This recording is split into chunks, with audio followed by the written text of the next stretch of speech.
Hey guys, it is time to talk about more movies that I've watched. Let's get into week 3 of February. And only one physical thing to show you, but 6 movies to talk about.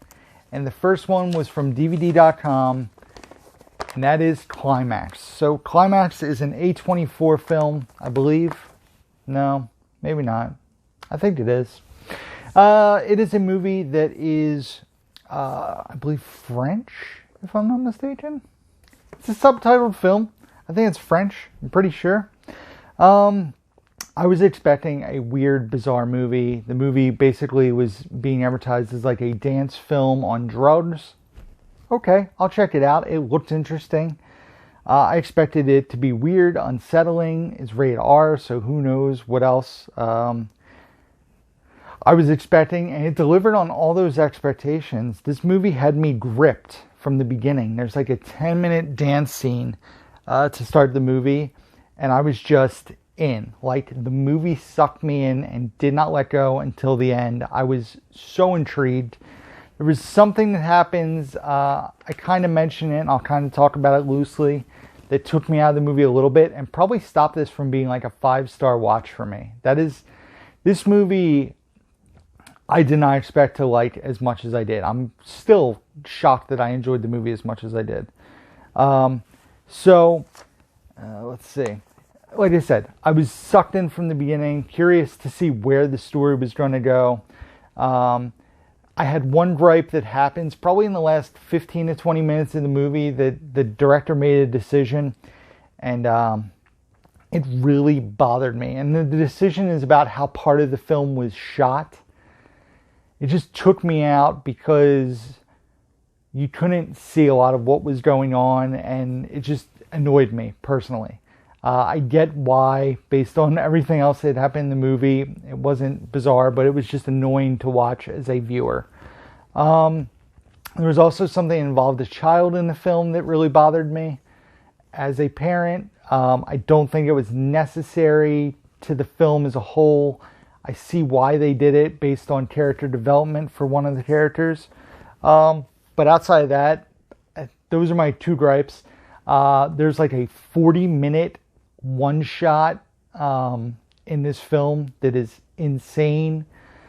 The director just blew me away. The music builds suspense very organically in the film. There's a DJ and lots of like dance tracks being played throughout that like build up with tension in the film.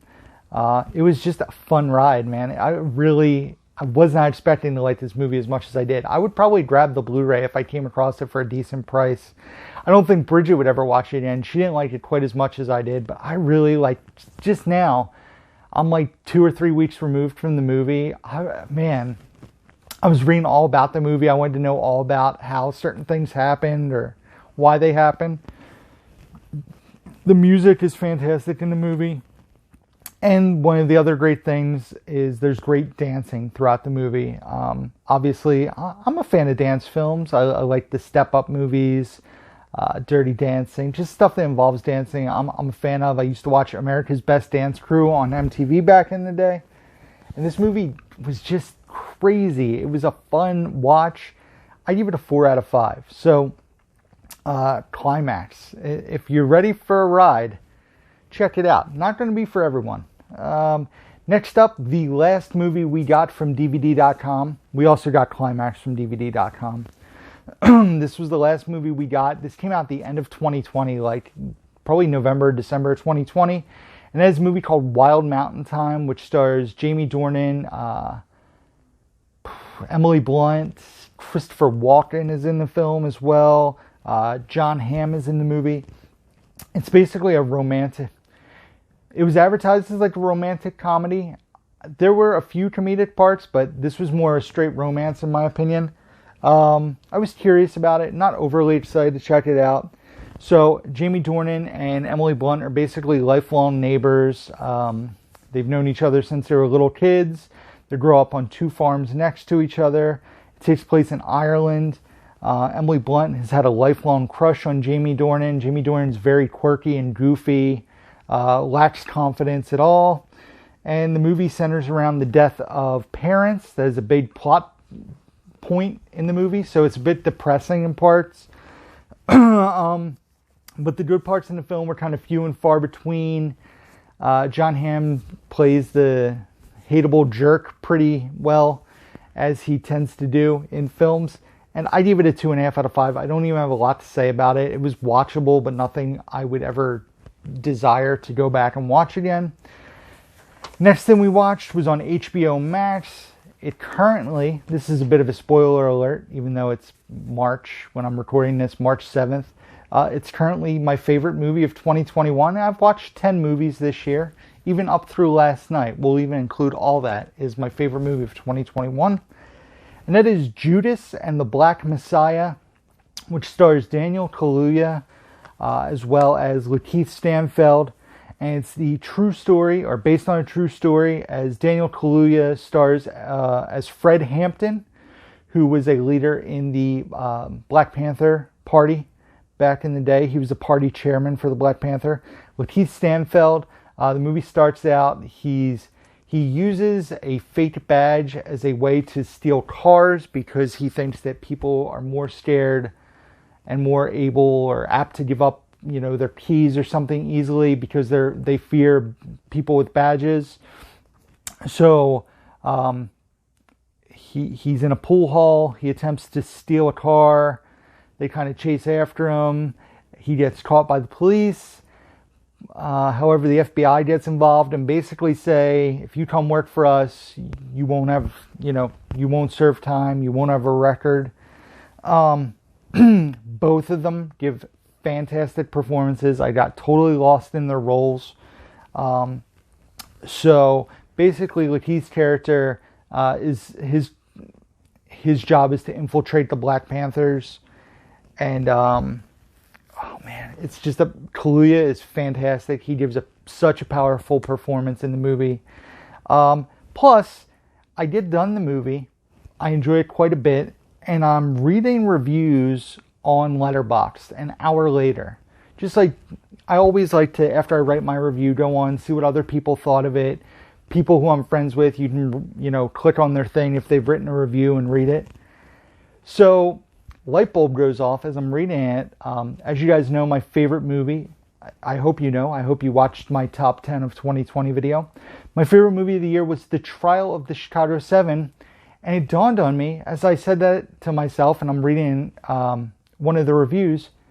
Wait, Fred Hampton's in Trial of Chicago 7.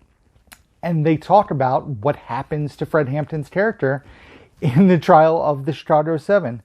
So the fact that this related so much, connected so much to Trial of Chicago 7, plus the fact it was based on a true story, as crazy as it might seem, and as crushing as it might seem, a fantastic film. Also, Jesse Plemons is in the film as like one of the FBI guys, the one who gets Lakeith Stanfield involved, and just a fantastic film. 4 out of 5 for me. I highly recommend checking out Judas and the Black Messiah. I will get it on physical media when it comes out to own in my collection, as it's one I'd love to revisit in the future. Part of me is really hoping Trial of Chicago 7 gets a Netflix or a Criterion release, because that seems to be the way that Netflix movies are coming out. They've announced Mank is getting a Criterion, and what else? Something else on Netflix is getting a Criterion. So I'm hoping Trial of Chicago 7 gets a Criterion as well. 4 out of 5 for me. Then we checked out a movie on Amazon Prime that was new, called The Map of Tiny Perfect Things. There was a 30-second teaser that came out of this film, or about this film, and I got major vibes of like a John Green book, something like Paper Towns, Looking for Alaska, The Fault in Our Stars, like a YA romantic comedy type thing. It's a time loop movie, which we're seeing a lot of now, and a lot of people are just sick of. But this felt very much like a PG-13 teenage version of Palm Springs. It's pretty cool. It's self-referential. It talks about Groundhog Day and Edge of Tomorrow in the movie, because the one character is trying to explain to his buddy how he's in a time loop, how he keeps, re-experiencing things. And the guy goes like Groundhog Day, and they talk about Edge of Tomorrow while he's playing video games. And there's stuff, like I said, that happens in the movie that is very reminiscent of Palm Springs, especially in the first half an hour. It stars Kathryn Newton, who I've recently talked about in the movie Freaky. She was also in Blockers as well. She was great in Blockers. She plays Margaret, and then Kyle Allen plays Mark. He finds out that Mark is the main character of the film, played by Kyle Allen. He finds out that Kathryn Newton's character, Margaret, is living in the same time loop as him. And they try to crack down what's happening. They start to create a map of these little tiny things that happen. Thus the title of the movie, spoiler alert, The Map of Tiny Perfect Things. It offers a fun, just a fun storyline. It's a fun YA movie. It's funny. There's drama in it. There's romance in it. I recommend checking this one out. I give it a 3.5 out of 5. I really enjoyed The Map of Tiny Perfect Things, especially just for a YA movie. It was just a fun, lighter watch. The next thing we checked out with RJ, a Disney Plus film, and that is Flora and Ulysses. So Flora and Ulysses was recommended by my good friend Seth. He has 2 young daughters. He said, you got to watch this movie. It's really enjoyable. So I was like, yeah, it was on my radar. Why not check it out? We had RJ on a weekend, so we pushed it up on the watch list to check it out.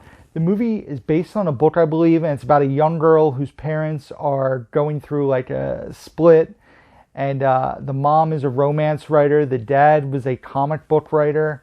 And she has an interaction with the squirrel in the beginning of the film. And she basically resuscitates the squirrel. And the squirrel then has superpowers. So I know this sounds crazy, but it is a kid's film, mind you. And the movie is funny, it's charming, and has a lot of heart. Fun performances from Ben Schwartz. Kate McCucci's in the film. Allison Hannigan is in the film. Danny Pudi from Community is also in the movie. And if you have Disney Plus, I definitely think you'd appreciate it. There's a ton of Disney Easter eggs sprinkled throughout this film. There's Marvel references, there's Star Wars references, other superhero references. It is a fun watch. I recommend it. I thought it was great, especially if you have young kids. It'll be pretty watchable. It's, not going to win any Oscars, but a fun movie. Like I said, if you have kids, definitely check it out. Flora and Ulysses, I gave a 3 out of 5 to. And then the last movie I watched, this was another promise to Bridget. This was right after her birthday, right? This was either right after or right before birthday. I think it was right before, the weekend before her birthday. We had RJ. I've never seen this movie. It is one of Bridget's favorites, and I said, yes, I will sit there and watch it with you. I've never seen it, and that is Labyrinth, this being the 4K Steelbook that I gave to her a while back. So Labyrinth on 4K, had never seen. The amount of love for this movie that I received on my Instagram and my personal Facebook when I said I was watching it was insane. It reminded me of when I watched Death Becomes Her for the first time. Everybody was talking about how fantastic it was. So, first and foremost, I will say that I think a lot of this was lost on me not watching it as a child or growing up with this movie. Similar to when, Bridget showed me Return to Oz, or when I've shown her, Airborne or Career Opportunities, movies I grew up watching, movies she grew up watching, not registering as a child who watched it. However, I will say that the music in this movie is amazing. David Bowie's Bulge is fantastic. I don't know. Definitely saw what everybody was talking about when they mentioned his bulge. It definitely sticks out. Anyway, the puppetry in the film is insane. Obviously, Frank Oz was one of the puppeteers on this movie. Executive produced by George Lucas, directed by Jim Henson. So, the movie's very 80s. It's a very weird film. RJ wasn't a fan, but I was kind of expecting him to not fully grasp this. He doesn't seem to really enjoy fantastical films too much. Well, that's not true because he likes Harry Potter. Yeah, I kind of had a feeling this wouldn't be for him, and he ended up falling asleep towards the end of this movie. Like I said, the puppetry is fantastic. The music is excellent. I lost interest a few times during the movie and didn't love this movie. Jennifer Connelly is good as the lead actress in the movie. She's like 15 or 16 in this movie. So I gave it, what did I give it? I think I gave it a 3.5. A 3 out of 5. So I didn't hate it. Like I said, I think I could see growing up on this movie how it would be like a childhood favorite and thus, you know, very sentimental and nostalgic for certain people. Not hating on it. Just didn't fully do it for me. But Labyrinth, I definitely enjoyed. And I'm glad I've seen it. So Labyrinth, 3 out of 5. And that is it, guys. That is everything. Week 3 of February that we had watched.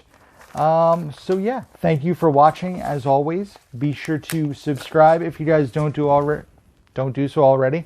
Give the video a thumbs up if you enjoyed it. Leave comments down below. Let me know your thoughts if you've watched any of the stuff I mentioned, what you guys thought about it, or what you guys have been watching recently. Let me know. Description box down below where you can find links to my Facebook, Instagram, Twitter, Letterboxd, where I review all the movies I watch, Blu-ray.com profile, eBay page, Amazon wishlist, P.O. box, email address, links to find the Down to Movie t-shirt on Dave's Spreadshirt. All that can be found down below. And that is all, guys. So thank you for watching. I probably have like 1 or 2 videos left in me to record, and then I'm going to throw in the towel because the voice is starting to get a little hoarse. But I'm going to try to power through. So as always, until next time, who's down to movie, baby?